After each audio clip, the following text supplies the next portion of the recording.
Good morning students Hindi grammar में verb जो होती हैं इसको हम हिंदी में क्रिया बोलते हैं। क्रिया से एक क्वेश्चन हमेशा आता है और क्रिया का एक क्वेश्चन पिछला जो सीईटी था उसमें भी था। स्टूडेंट्स पूछा हुआ था इनमें से कौन सी क्रिया प्रेरणार्थक है, अनुकरणात्मक है या भाई अकर्मक सकर्मक क्रिया से भी क्वेश्चन आ सकता है। तो आज हम टॉपिक करेंगे क्रिया का। सबसे पहले पता होना चाहिए कि वर्ब और क्रिया होती क्या है। यानी जिस शब्द से किसी काम का होना या उसका करना समझा जाएगा उसे आप क्रिया बोलेंगे। जैसे खाना, पीना, पढ़ना, सोना, रहना, जाना।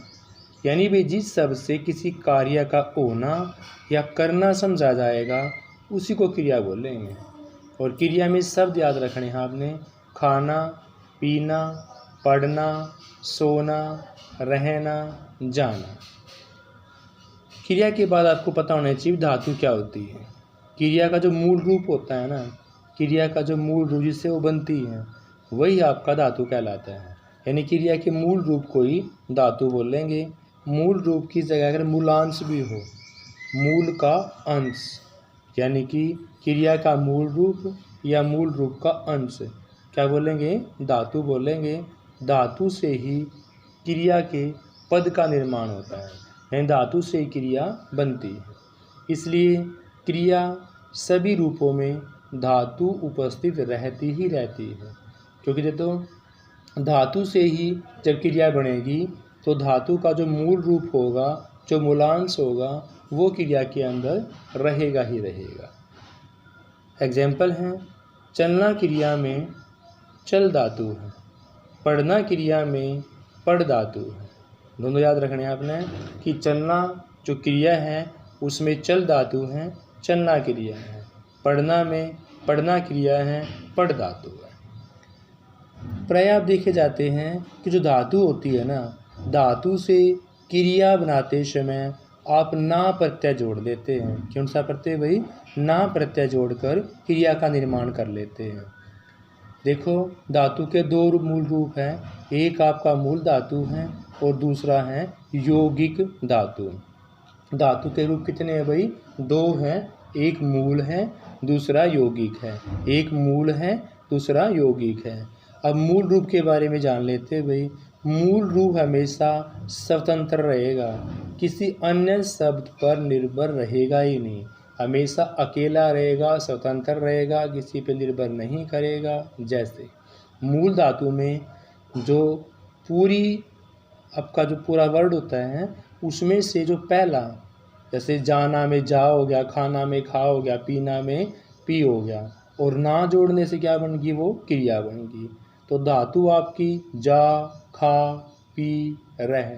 और अगर इनमें सब में मैं ना जोड़ देता हूँ, जैसे मैंने आपको पढ़ाया ऊपर कि धातु में ना जोड़ने से क्रिया का निर्माण होता है। जैसे जाना हो गया, खाना हो गया, पीना हो गया, रहना हो गया। तो ना जोड़ने से धातु का निर्माण, क्रिया का निर्माण होता है। सॉरी, दूसरी आपकी यौगिक धातु। एक तो आपकी थी मूल तो आपकी स्वतंत्र थी, किसी में निर्भर नहीं थी। लेकिन यौगिक नाम से ही क्लियर है, यौगिक धातु मूल रूप से धातु में प्रत्यय लगाकर कई धातुओं को संयुक्त बना के संज्ञा और विशेषण में प्रत्यय लगाकर बनाई जाती हैं। और यौगिक ही तीन प्रकार की होती हैं। यौगिक धातु मूल धातु में प्रत्यय लगाया जाएगा। जैसे मूल धातु आपकी खा, जा, पी थी, इसमें प्रत्यय लगाकर कई धातुओं को एक संयुक्त करके, इकट्ठा करके संज्ञा और विशेषण में प्रत्यय लगाया जाएगा, फिर यह क्रिया बनाई जाएगी। ये तीन प्रकार की होती हैं। सबसे पहली है आपकी प्रेरणार्थक क्रिया। कौन सी भाई? प्रेरणार्थक क्रिया है। जैसा ही नाम से क्लियर है, प्रेरणार्थक है, यानी दूसरे से कहकर प्रेरणा देकर तब काम करवाना। प्रेरणार्थक क्रिया जो होती है, प्रेरणार्थक क्रियाएं अकर्मक एवं सकर्मक। प्रेरणार्थक अकर्मक और सकर्मक दोनों क्रियाओं से बनती हैं। आना जोड़ने से प्रथम प्रेरणार्थक और वाना जोड़ने से दूसरा प्रेरणार्थक रूप बनता है। यानी एक बात आप समझ गए कि प्रेरणार्थक क्रिया जो होती है उसके दो रूप होते हैं, एक प्राथमिक और एक द्वितीयक। यानी कि जो पहला है उसमें आना जोड़ने से बनेगा, जो पहला प्रेरणार्थक होगा वो आना जोड़ा जाएगा और दूसरा प्रेरणार्थक में आपका वाना जोड़ा जाएगा। आना वाना, पहली प्रेरणार्थक दूसरी प्रेरणार्थक बनेगी आना वाना जोड़ने से। नेक्स्ट है, जैसे आपके पास मूल धातु हैं उसमें से प्रेरणार्थक यहाँ पर बना के दिखा रखी है स्टूडेंट से कि मूल धातु से प्रेरणार्थक कैसे बनाएंगे।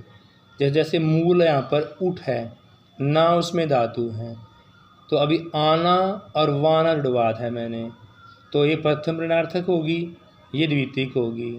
तो उठ में आपका मूल उठ है, ना धातु है, उठाना आना जोड़ दिया, उठवाना में वाना जोड़ दिया, तो आना वाना जोड़ने से प्रथम प्रेरणार्थक द्वितीय प्रेरणार्थक बनती हैं।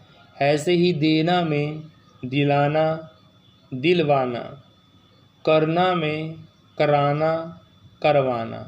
तो एक बात आप समझ गए, चार चीज़ें यहाँ से पता लग गया आपको कि जो मूल रूप है वो धातु को अलग करके बनेगा। जैसे उठ है, पढ़ है, चल है, कर है, और धातु आपकी ना जोड़ने से बनती है। ये आप मैंने करवा दिया कि भी ना जोड़ने से प्रेरणार्थक क्रिया बनती हैं धातु का रूप, और आना वाना जोड़ने से प्रथम प्रेरणार्थक और द्वितीय प्रेरणार्थक बनती हैं। सारी यहाँ पर आना वाना से ही बनी हुई हैं। जैसे और एग्जाम्पल देखो, सो ना, सो मूल, ना धातु, आना सुलाना प्रथम प्रेरणार्थक और सुलवाना द्वितीय प्रेरणार्थक। खाना खिलाना खिलवाना, पीना पिलाना पिलवाना। यौगिक क्रिया, यौगिक क्रिया धातु कैसे बनाई जाएंगी भी, दो या दो से अधिक धातुओं के संयोग से यौगिक क्रिया बनेगी। जैसे यौगिक क्रिया में रोना के साथ धोना लगा दिया, उठना के साथ बैठना लगा दिया, चलना के साथ फिरना लगा दिया, खा के साथ लेना लगा दिया, उठ के साथ बैठना लगा दिया, उठ के साथ जाना लगा दिया। यानी कि जब एक क्रिया दूसरी क्रिया के साथ जुड़ी होगी तो दो या दो से अधिक धातुओं के संयोग से, धातु से ही तो क्रिया बनती हैं, तो दो या दो से अधिक धातुओं के संयोग से क्रिया बनेगी यौगिक। एग्जाम्पल ने बता दिया आपको, रोना धोना, उठना के साथ बैठना, चलना के साथ फिरना, और खा के साथ लेना, उठ के साथ बैठना, उठ के साथ जाना।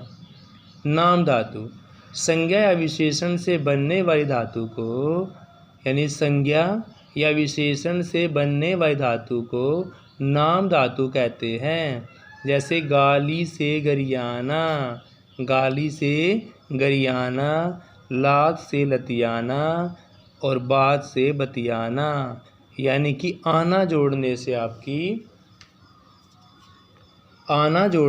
आपकी क्या होगी भाई, नाम धातु होगी, लेकिन वो संज्ञा विशेषण से बनेगी। संज्ञा या विशेषण से, संज्ञा या विशेषण में जो धातु बनेगी उसी को हम नाम धातु बोलेंगे। जैसे गाली से गरियाना, लात से लतियाना और बात से बतियाना। तो तीन चीज़ें आपने याद रखनी है भाई, नाम धातु क्रिया में संज्ञा या विशेषण के बाद ही आना वाना जोड़ने से नाम धातु क्रिया बनेगी स्टूडेंट्स। नेक्स्ट है भाई क्रिया के भेद। तो कर्म के अनुसार की बात यहाँ पर हो रही है कि कर्म होगा या ना होगा, यह रचना की दृष्टि से भी दो बातें याद रखनी हैं, कर्म के अनुसार रचना की दृष्टि से। जैसे सकर्मक हो गया, अकर्मक हो गया। सकर्मक जिस क्रिया के साथ कर्म होगा, कर्म की संभावना होगी ना होगा, तो जिस क्रिया का फल कर्म पर पड़ेगा यानी सारी बात कर्म कर्म की प्रधानता की हो रही है, सकर्मक क्रिया होगा। दोबारा फिर देखो भाई, सकर्मक क्रिया में जो क्रिया के साथ कर्म होएगा, कर्म की संभावना होगी, जिस क्रिया का फल कर्म पर पड़ेगा उसको आप सकर्मक क्रिया बोलोगे। जैसे राम फल खाता है, तो खाना क्रिया के साथ ना, खाना के साथ क्रिया का फल किस पर पड़ रहा है, फल पर। क्या खा रहा है, फल खा रहा है। क्या गा रही है, गीत गा रही है। क्या पढ़ रहा है, पुस्तक पढ़ रहा है। तो भी क्या का आंसर मिलना चाहिए, किसका, क्या का।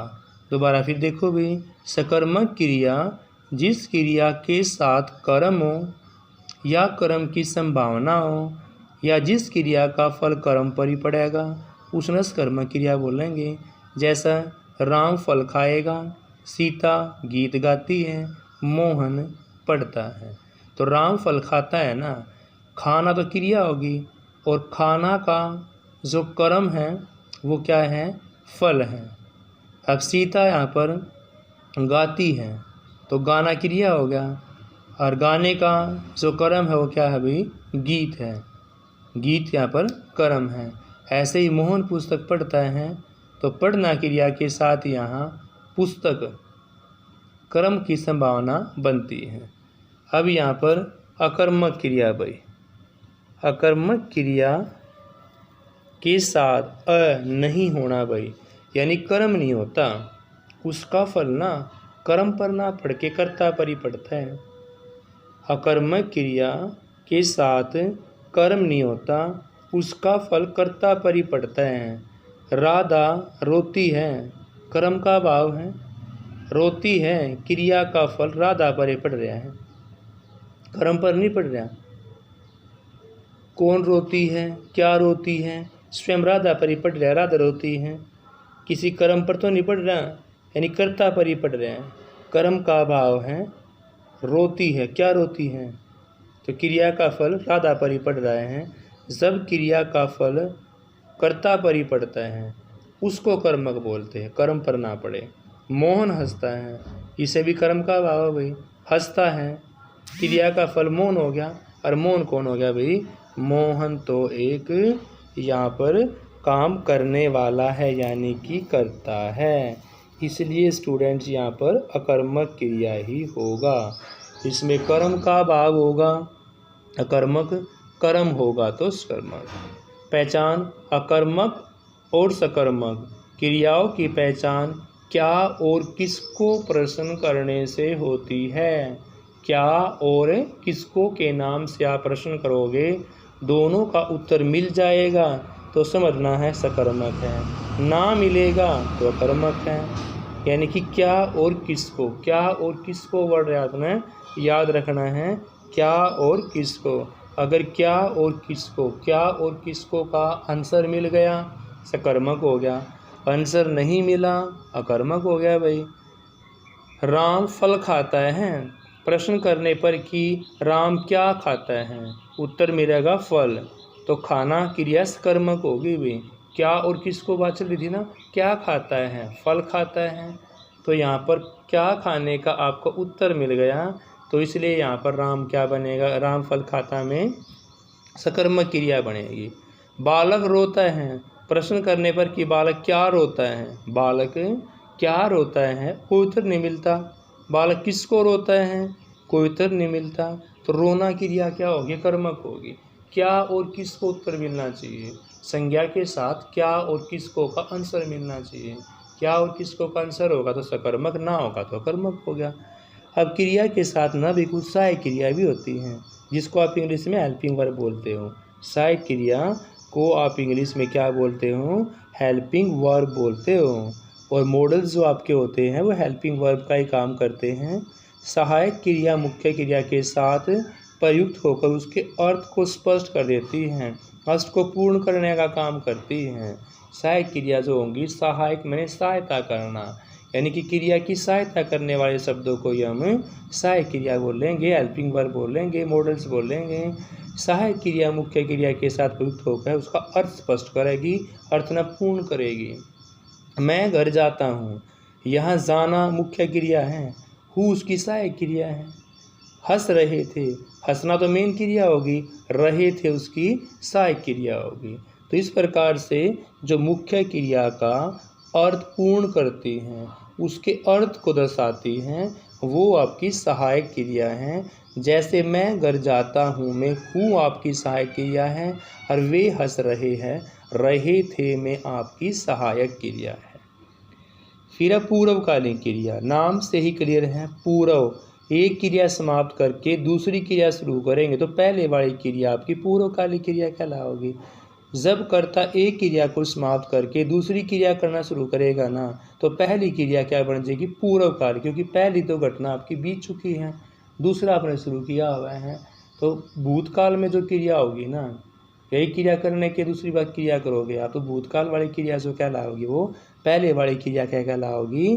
पूर्वकालिक क्रिया कहलाएगी। जैसे राम भोजन करके सो गया, तो भोजन पहले क्रिया ना, बाद में सोया है, तो भोजन करके यहाँ पर क्या हो जाएगा? पूर्वकालिक क्रिया बन जाएगी। स्टूडेंट्स, यहाँ भोजन करके पूर्वकालिक क्रिया है, जिसे करने के बाद उसने दूसरी क्रिया यानी कि सो जाना संपन्न की। तो पूर्वकालिक क्रिया जो पहली क्रिया करेगा और उसको संपन्न करने के बाद दूसरी करेगा, तो पहली क्रिया आपकी पूर्वकालीन क्रिया कहलाएगी। फिर कुछ क्रिया वही नॉमिनल भी होती हैं, नाम बोधन क्रियाएँ, जिसको आप नाम बोधन बोलते हैं। संज्ञा विशेषण के साथ जब क्रिया जुड़ेगी ना, संज्ञा विशेषण के साथ जब क्रिया जुड़ेगी तो नाम बोधक क्रिया बनेगी भाई। संज्ञा विशेषण के साथ जब क्रिया जुड़ेगी तो नाम बोधक बनेगी। जैसे लाठी संज्ञा होगी, लाठी मारना नाम बोधक होगी। रक्त संज्ञा होगी, रक्त खोलना नाम बोधक होगी। ये नॉमिनल वर्ब है भाई, नाम बोधक, ये संज्ञा विशेषण से बनेगी। दुखी विशेषण है, पीला विशेषण है, होना क्रिया है, पीला पढ़ना में क्रिया होगी आपकी। तो दुखी विशेषण में होना जोड़ने से नाम बोधक क्रिया बनेगी दुखी होना, और पीला में पढ़ना जोड़ने से क्या बनेगी? पीला पढ़ना। तो नाम बोधक क्रिया के अंदर एक संज्ञा वर्ड होगा या विशेषण होगा, उसके बाद आपकी क्रिया होगी, और फिर क्या बनेगा? नाम बोधक क्रिया बनेगी। द्विकर्मक क्रिया यानी कि दो कर्म होने चाहिए भाई। द्विकर्मक में डबल ट्रांसिटिव वर्ब होनी चाहिए। कितनी होनी चाहिए? डबल ट्रांसिटिव वर्ब होनी चाहिए। जिस क्रिया के दो कर्म होंगे, दो कर्म, जिसके दो कर्म होंगे द्विकर्मक कहलाएगा। अध्यापक ने छात्रों को हिंदी पढ़ाई, दो कर्म है भाई, छात्र हिंदी। कितने कर्म हो गए यहाँ पर? एक छात्र और एक हिंदी, तो छात्र और हिंदी यहाँ पर द्विकर्मक हो गए। श्याम ने राम को थप्पड़ मार दिया, तो श्याम ने राम एक कर्म हो गया, थप्पड़ दूसरा कर्म हो गया। तो राम और थप्पड़ दो कर्म होने से यहाँ पर भी कौन सा बनेगा आपका? द्विकर्मक क्रिया बनेगी। यानी जहाँ नाम से क्लियर है दो कर्म होंगे, वहीं पर आपका द्विकर्मक क्रिया बनेगा। नेक्स्ट है भाई संयुक्त, कंपाउंड वर्ब जिसको हम बोलते हैं, संयुक्त क्रिया कंपाउंड वर्ब। जब कोई क्रिया दो क्रियाओं के संयोग से बनती है, जब कोई भी क्रिया होगी दो क्रियाओं के संयोग से बनेगी ना, तो उसी को क्या बोलेंगे? संयुक्त क्रिया बोलेंगे। एक क्रिया के सहयोग से दूसरी क्रिया बनेगी। जैसे खाने लगा, मुझे पढ़ने दो, वह पेड़ से कूद पड़ा, मैंने किताब पढ़ ली, और वह खेलती कूदती रहती है, आप आते जाते रहिए, चिड़िया उड़ा करती है, अब त्याग पत्र दे ही डालो। तो देखो भी, खाने लगा संयुक्त क्रिया होगी, पढ़ने दो संयुक्त क्रिया होगी, कूद के पढ़ा संयुक्त क्रिया होगी, किताब पढ़ ली में पढ़ ली संयुक्त क्रिया होगी, खेलना के साथ कूदना जोड़ दिया फिर संयुक्त क्रिया होगी, आना के साथ जाना जोड़ दिया तो भी संयुक्त क्रिया होगी भाई। उड़ा करती है संयुक्त क्रिया है, दे ही डालो भी क्या है भाई? संयुक्त क्रिया है। और लास्ट आपका भाई क्रियार्थक संज्ञा यानी कि वर्बल नाउन। क्रियार्थक संज्ञा, जब कोई क्रिया संज्ञा की तरह ही संज्ञा की भांति व्यवहार में आती हैं तो उस क्रिया को क्रियार्थक संज्ञा कहते हैं।